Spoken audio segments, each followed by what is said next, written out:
Hey all, it's Dominic Weber again with Quit Smoking 24/7, and today I want to bring you a little more technical video about cognitive behavioral therapy and quitting smoking. By now you understand that CBT is designed around the idea that your thoughts create your emotions, which create behaviors. A technical way of looking at this is to say that these synaptic connections firing inside your brain release chemicals known as neurotransmitters. These neurotransmitters are your feelings, and that results in you taking action. A lot of people don't like this though. The reason they don't like it though is because it puts the responsibility in your hands.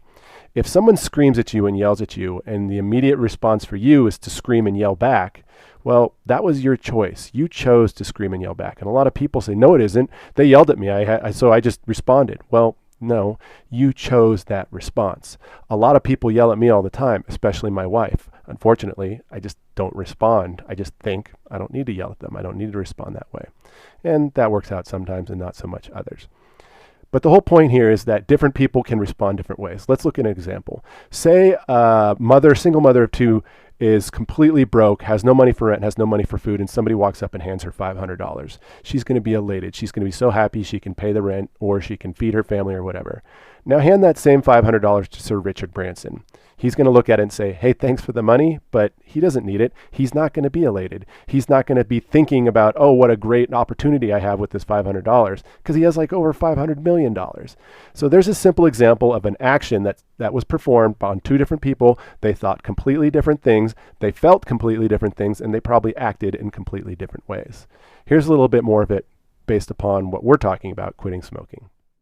Over the past 20 years, incredible advances in brain function have led to multiple new techniques for altering behavior and controlling addiction. You see, nicotine enters the reward system of the brain and stimulates the production of dopamine. Dopamine is best described as the chemical that causes you to desire something. In this case, it's the craving for more nicotine.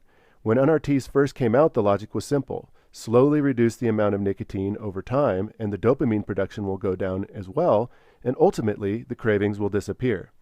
This made sense until we discovered that the desire doesn't go away simply because the nicotine has been removed. In fact, studies have shown that at the 6-month mark from quitting, the relapse rate is 93%, and it climbs to almost 100% at the 2-year point. What we now know is that NRTs are an instant fix that can help you to immediately relieve the physical addiction, but they don't have a permanent effect. The reason for this has only been discovered in the past 10 years or so. Dr. Norman Doidge summarized the works of multiple neurologists in his book, The Brain That Changes Itself.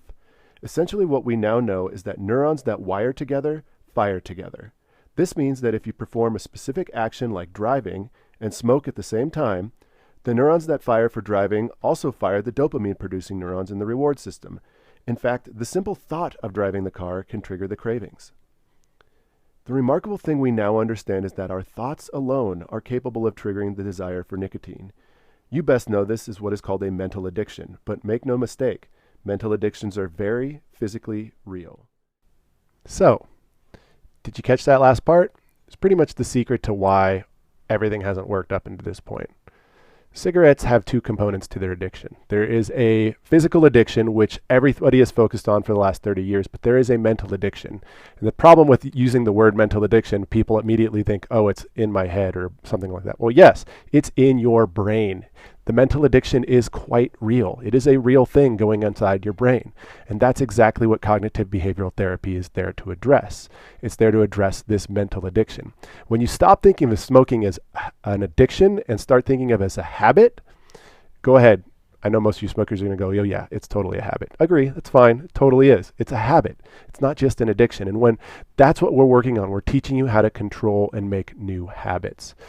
You've all heard of Pavlov's dog, ring the bell and the dog salivates. Well, that is what's, a little bit going on here with the smoker and the driver, right? So it's what's called Hebbian theory or Hebb's law.